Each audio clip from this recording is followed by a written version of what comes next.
President Trump issues second warning as radical judges threaten to block his tariffs. But there's one huge development. That's our top story for today at the Gateway Pundits Week in Review.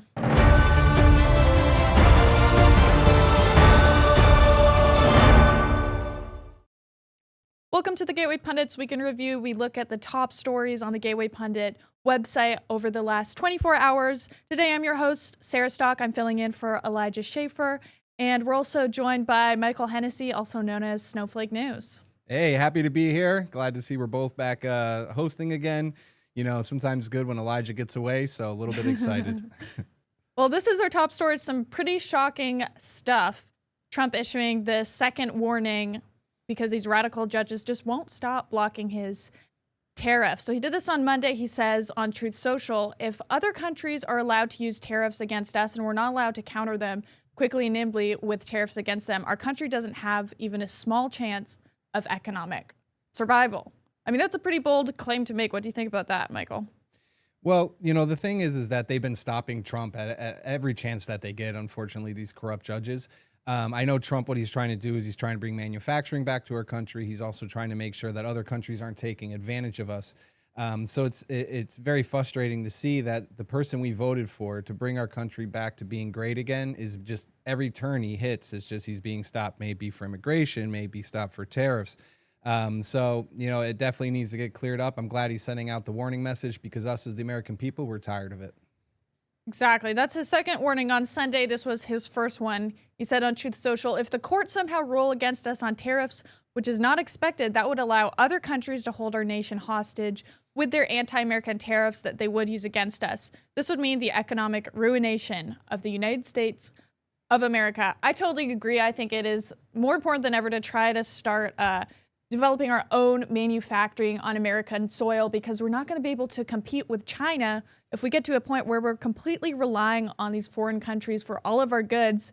Anything could go wrong when it comes to that, and it's just not good economically.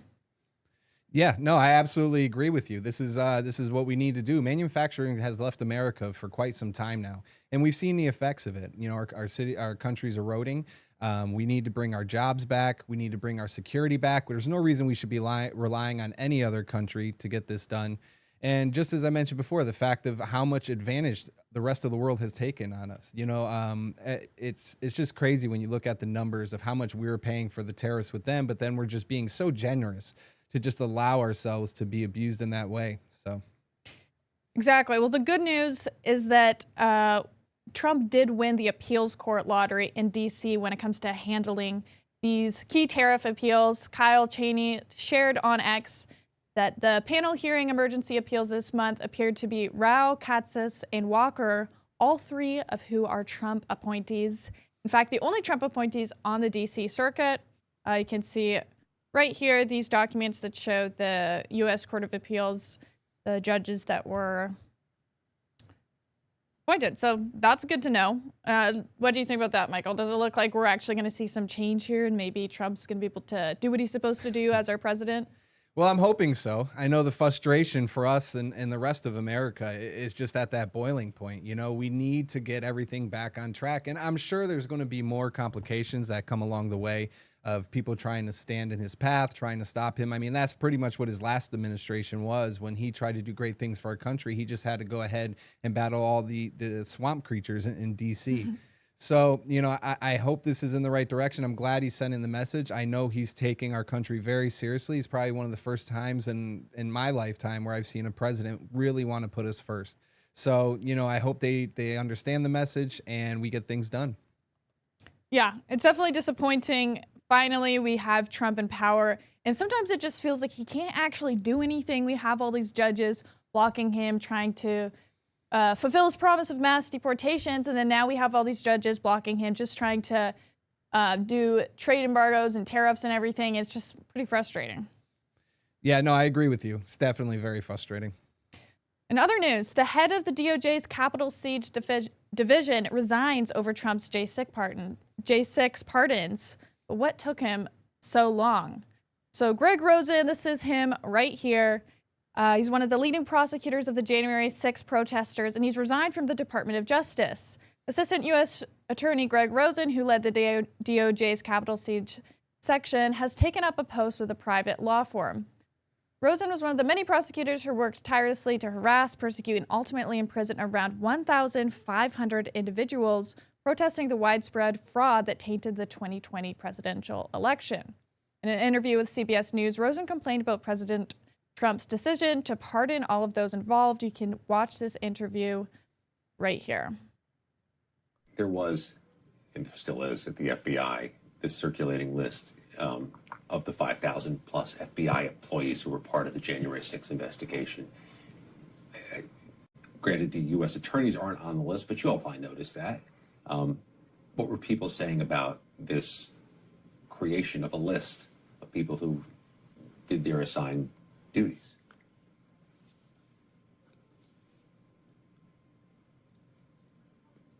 FBI agents who did their job by following basic facts, investigating those facts, and then taking those facts and applying them to legal standards as guided by prosecutors. That's the job. It was not political. And for any person to be treated poorly because of that state of employment is shocking. There was. I mean, I think this is pretty crazy to say that the whole response to J6 wasn't politically motivated from the FBI. I think that might be a little bit of a stretch. I mean, Michael, you were there too. You can probably speak on this better than anyone. Yeah, I mean, this is the one thing that really drives me nuts when you hear that. J6 was terrible. What they did to us was out of control. Yes, did we trespass? Yes, we did. We believed that our election was stolen. When we went there, it was just to share our voice. It wasn't to be violent. It wasn't to attack. But the way they came at us was politically motivated. I mean, everything from doctoring tapes to adding audio effects to hiring Transformer producers to make, documentaries about how bad it was because they wanted to be more sensational. They wanted to grip more of America's attention. And they took FBI agents off so many cases to focus on us, arresting us, grabbing grandmothers, trying to put them in jail for years and years and years, forcing us even to the point where we had to go to DC in order to have our court cases. They didn't want to have us be able to be in a place where it wouldn't be determined by the political demographic. Like everybody in DC, not everybody, but the majority agreed with the Democrats. And that's why they want us there. And they handpicked a lot of those people. So from beginning to end, this was all politically motivated. It was a way to try to stop Trump from, being allowed back into office. And it was also politically motivated to make sure that the American people never spoke up again for the crooked actions that they took, because the election was stolen. I'm a firm believer in that. And I mean, the American people, thank God our voices came out this time. But to have these types of people, and then one more thing too, because he did say that, the FBI, the poor FBI agents, what they did is they even went ahead and they would hire people for those cases based on their views of Trump. They put out tests to have people fill them out to decide if they were pro-Trump in any way, and they didn't want to allow those people to come persecute us. What they did is they handpicked the agents, they handpicked the jury, and everything was just from beginning to end weaponized against us, to even the point where they lied about people being murdered. So many police were murdered on that day. No police were murdered on that day. Only Ashley Babbitt was murdered on that day. So it's just terrible, the level that they took it to. Yeah, I completely agree. And this article brings up a good point. Rosen has now taken up a job with the Joseph O'Donnell law firm in Washington, D.C. But the real question is, why did that take him so long? And what has he been up to in the 6 months that Trump has been in office? Since taking back the White House in January, the Trump DOJ has worked to remove the many corrupt prosecutors working under the direction of former Attorney General Merrick Garland to lock away Trump supporters for as long as humanly possible. Last November, it was reported that many officials at both the DOJ and the FBI were hiring themselves defense attorneys in anticipation of potential criminal prosecutions. What do you think about this, Michael? Why did he stay at that position for so long? It doesn't really make any sense. It doesn't make sense. It makes you wonder if did he stay to cover up more information? Was he just hoping that everything would just kind of go by and just be done with? But we've lost faith in the FBI. We've lost faith in, unfortunately, the DOJ. And that's something I know they're trying to build back now. They're bringing in Kash Patel. We're trying to actually expose the truth. but it was all politically motivated. From the beginning, everything was weaponized. And with us as J6ers, even with Trump, storming his home, and it's just terrible the lengths that these people were able to go to and think that everything was going to be okay. Because if Kamala was in office, we'd be in jail. I'd be in jail for 5 years personally. Yeah. That's what they were giving me for walking into a building and someone opened the door to let you in. Yeah, I had no violent actions or anything. But the way they twisted it is they try to put you in. And then when they give you plea deals, it was even to the point where some people that were offered plea deals, they wanted them to lie. Like there was an elderly lady, I know they told her that she had to admit to trying to hang Mike Pence, which wasn't true. But in order for her to get her plea deal, she had to add that in. So, I mean, it was all just, it was corruption at the core.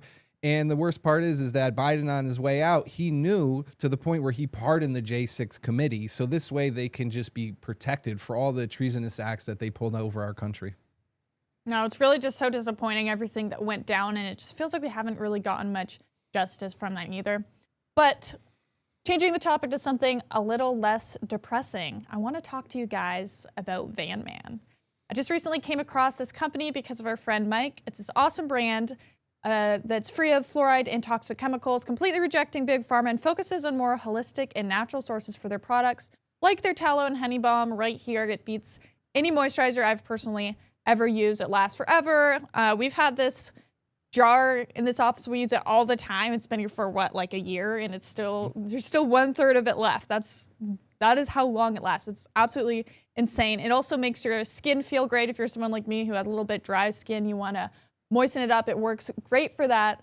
And you don't want to use some of these other companies' products. They have all types of chemicals you can't even pronounce. I'd recommend this stuff right here. Van Man's Tallow Honey Balm. It also uses essential oils, so it smells great. Stuff's amazing. Recently, we got in touch with Van Man because now we're in a new city, new studio, new look to the show, and we want to start working with brands that we've tried personally and that we really believe in. And Van Man is one of those brands, so go to vanman.shop/Elijah and use promo code Elijah to get 10% off. That's vanman.shop/OFFENSIVE. I promise when you guys use this stuff, you will never go back to using any other lotion or moisturizer. Plus, it's not just this tallow honey balm. They also have tons of other products like tooth powder to replace that fluoride toothpaste. Also sunblock without all the toxic chemicals and magnesium deodorant. It's the real deal. So again, go to vanman.shop/Elijah and use the promo code Elijah. Next story for today. We have an update on a previously covered story. There was USAID paperwork found in the vehicle of the Biden illegal alien responsible for the Boulder terror attack. This is written by Colin Linebarger on the Gateway Pundit website. I found this story extremely shocking. So this terror attack's been in the news all week, where a deranged man was screaming anti-Jewish slurs, attacked Jewish families, including children, in Boulder and Colorado on Sunday. The attacker, who, by the way, originally we were told this was a white man, and then we found out his name is Mohammed Solomon, and he was an illegal immigrant. So they tried to put this on us. It was not us. It was legal alien brought in. He was from Egypt. Okay, and they tried to pin this on us immediately, and it didn't really stick because turns out it is not usually people who look like me doing this kind of thing. Anyway, Solomon came in 2022 during the Biden regime and overstayed his visa and never left. That is also an important thing to talk about, is a lot of these illegal aliens, we think they're all coming over, from the global south across the border, but there's plenty of illegal aliens who are flying into the country on some kind of visa, maybe even international students and things like that, and they just overstay their visa. And I don't know, I think that's something to consider, Michael. Yeah, no, absolutely. That's the one thing the media does, is they go ahead and they want to hide all this information. They want to tell you that this guy that came here that did the attack on these poor people, these poor families, was just a white person, because they don't want the rest of the world to know that everything they've been promoting as far as legal immigration is wrong. And USAID is a terrible, terrible entity that I'm glad Doge started jumping in and trying to eradicate. And the media is just going to cover left and right. They tell us that, everybody coming over the border was just seeking asylum. Everybody coming over the border just needed needed help. But unfortunately, it's like Trump said, not all of them are good people. We were getting criminals. We were getting terrorists. We're getting, all these deranged individuals attacking people's sons, attacking people's daughters, and just really destroying our country.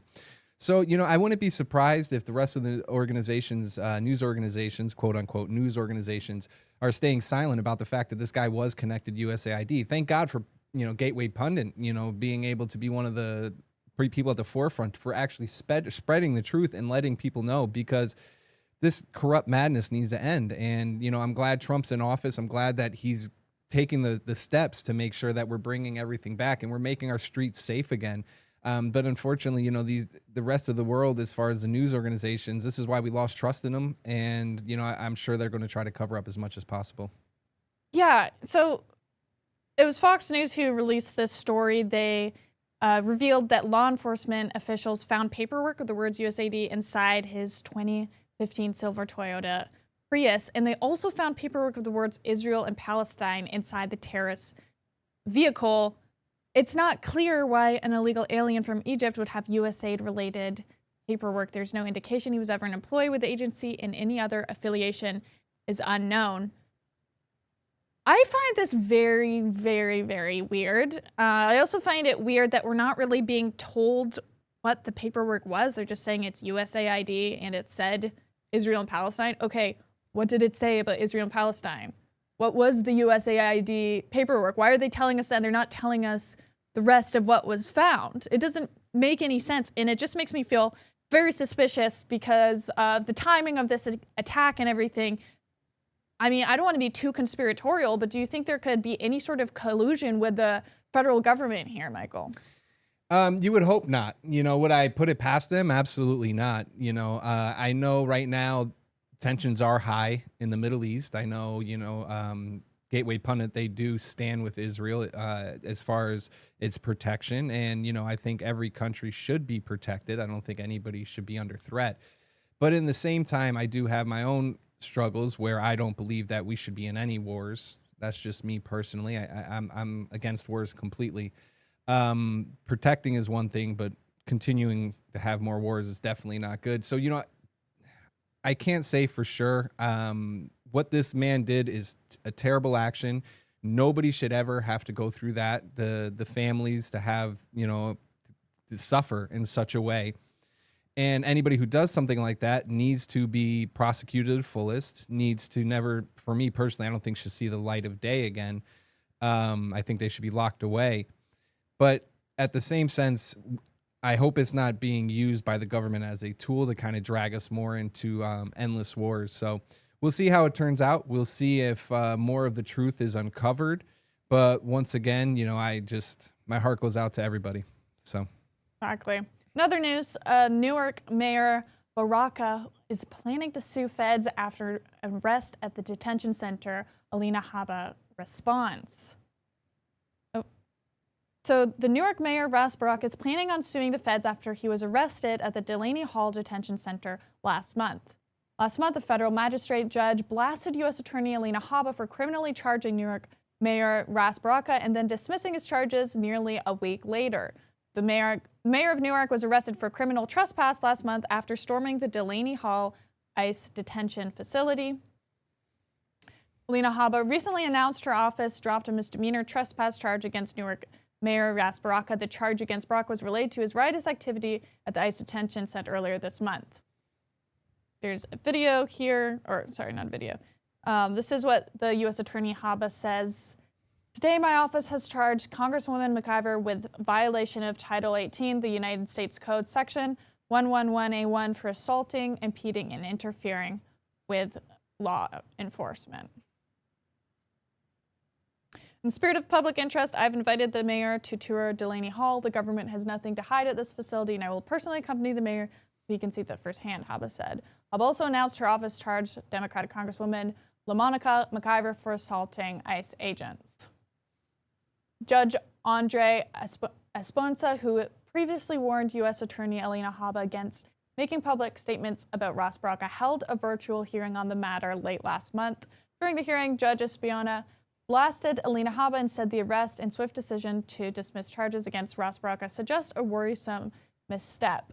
The judge scolded prosecutors and said they must operate with a higher standard. What do you think about all this, Michael? What's going on here? I mean, the sad part is these Democrats are always going to put illegals first. There's no more America first. They've left us long ago. And what they're doing is they're protecting all the illegals coming into this country. I mean, a perfect example of why we shouldn't have illegals pouring into the country is just like the previous story we had, where you have this guy who's deranged, who wanted to go out and cause trouble and attack. And what the Democrats are doing is they're just at every step just trying to protect these illegals. I mean, the video or the incident that they're talking about is these Democrats, these deranged Democrats, went there, were belligerent the ICE agents, were coming at them very hostile, and this is not what we elected for. This is not what our. First off, we should have no politicians acting in this manner. They're supposed to be leaders. They're supposed to be putting us first. But they don't. They put their agenda first. They're always going to put their agenda first. So that's why I'm glad, we have the Trump administration in, but unfortunately we have a lot of these rats that are running around and still causing nothing but chaos for us and trying to stop what the American people voted for. There's no doubt that Trump won. I mean, it was a landslide. But yet still these Democrats want to go in and they want to push their endless agendas upon us, and it's just not right. And the American people, we're not going to stand for it. We're getting sick and tired of it.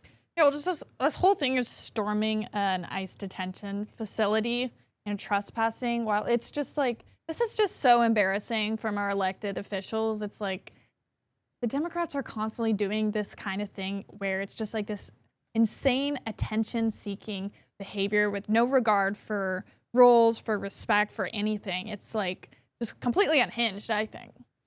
Yeah, no, I agree. It's completely unhinged, and as far as storming facilities, they were trying to lock all of us away, saying it's a threat to democracy and they can't sleep at night because they're thinking about January 6th the whole time. But meanwhile, here they are as elected officials who are supposed to be, hold themselves at a little bit of a higher pedigree because, they're representing, all their state or multiple states across, because you had multiple Democrats there. But it's just crazy that it's like rules for thee, but not for me. They can go ahead. They can create these kind of actions. They can cause this kind of trouble. They can put American people last, but it's just allowed continuously. I would like to see more of these people get locked up and put away because this is not what we voted for. Exactly. We're just definitely seeing a lack of real leadership. And I think a big part of that is the fact that we don't really have any real men anymore. Feels like these days we are witnessing a generational decline in men's testosterone levels due to lifestyle choices, diet, and exposure to environmental toxins. This decline can result in persistent fatigue, diminished strength, reduced libido, mood swings, and an overall loss of vitality, keeping you from feeling like your best self. Take control of your vitality with Man's Edge from Neutronics Labs, the natural solution to support healthy testosterone levels. Man's Edge is more than a standard booster. It combines powerful ingredients like fenugreek, IGF-1, NO2, and more to help you feel like your best. Studies show that fenugreek increases testosterone levels by up to 46%, plus unlike traditional powders and pills, Man's Edge offers up to 98% absorption, ensuring you receive the full benefits of these clinically proven ingredients. Even Frank Stallone has made it part of his daily routine to stay at the top of his game. Join Frank Stallone and thousands of men rediscovering their vitality daily with Man's Edge. Sign up for our auto ship program today and save 50% on all of your orders. Reclaim your lost youth and energy. Visit the link below or now or go to tboostnow.com. Use code Elijah, that's ELIJAH, to save an additional 10% off your first order. This is the product right here, Man's Edge. If you want to become a man again, be a real man, because we need more of those, please get Man's Edge. Our last story for today. The FBI and Mueller's team hid Russiagate documents with special coding in FBI case management database.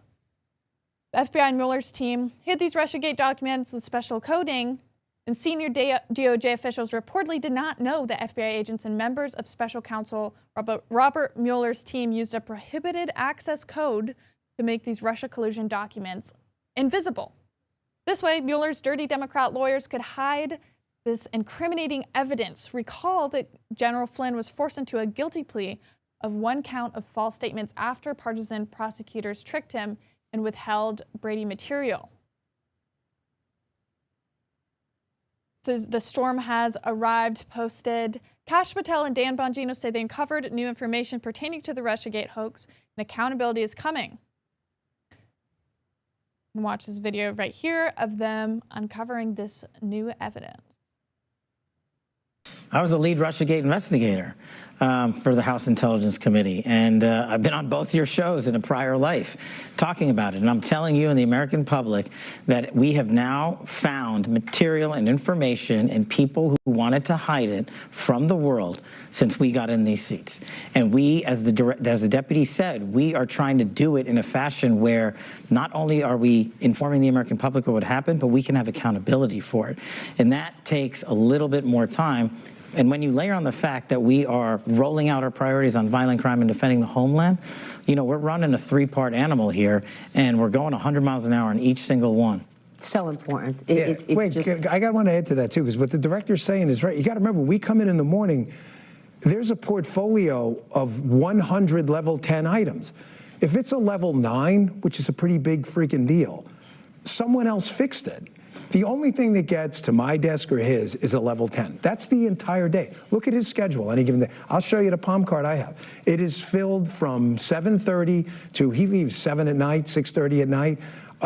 It's filled all day. We just can't focus on one thing. You want New York to go boom? DC to go boom? You want an OC organization to go hack into some cyber network and crack all of Fox News' holdings? We're dealing with all that stuff too. Everything's a priority. Everything's a priority. This is one of many things we're doing. It's not an excuse. It's just reality. Yeah, I mean, I don't think this is too shocking, Michael. What do you think?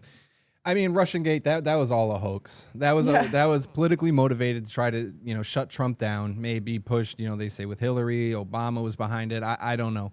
But it was politically motivated. And what they did is they did pretty much like a Project Mockingbird, where they had all the news hosts across every network saying, oh, we finally got him. You know, Mueller's going to come. He's going to expose everything. And all exposed was just deeper corruption, which I'm not surprised to see, because it's, you know, there is a swamp. Trump always says there's a swamp. There is a swamp. And unfortunately, it's not drained completely. I hope we get to that point. I believe that's what we're working towards. But it was just all lies. It's just like the same thing when they had, you know, the Very Fine People hoax or the bloodbath hoax. You know, it was one after another of just trying to continuously paint Trump in a different picture that he is not. And it's sickening to see these, you know, how corrupt the FBI is. I mean, I can't talk about how bad they were. The FBI is one of the most corrupt organizations. I hope it's being gutted out, and I hope it's being rebuilt properly, because it's all just people that were hired to politically motivated to destroy Trump, destroy the American movement that we had to actually bring us back to where we need to be. Yeah, and I'm hoping maybe we will finally start to see some justice when it comes to the perpetrators of the Russiagate hoax, and maybe this new evidence will help us do that. Well, thanks for watching, everyone, today. This was the Gateway Pundit's Week in Review. If you would like to read more of Gateway Pundit's articles, please head over to the website, gatewaypundit.com. There's plenty of amazing journalism over there. If you want to get a mug like my amazing fancy Gateway Pundit mug, you can also get one on that website. Thanks for joining us, Michael. Happy to be here. I appreciate it. Thank you. Where can people find you? You can find me. I'm on Instagram or X at snowflake_news. I'd love for you to come check out the page. I just put out breaking stories, try to keep everybody up to date. I know Gateway Pundit does an amazing job, but if you can just stop by, just give me a follow or a like, I'd greatly appreciate it. Amazing. If people want to find me, you can head over to either my Instagram or my Twitter, Sarah Stay Stock. And I actually recently just launched a new YouTube channel called Sarah Stock. Thanks, everyone, for watching. This was the Gateway Pundit's Week in Review.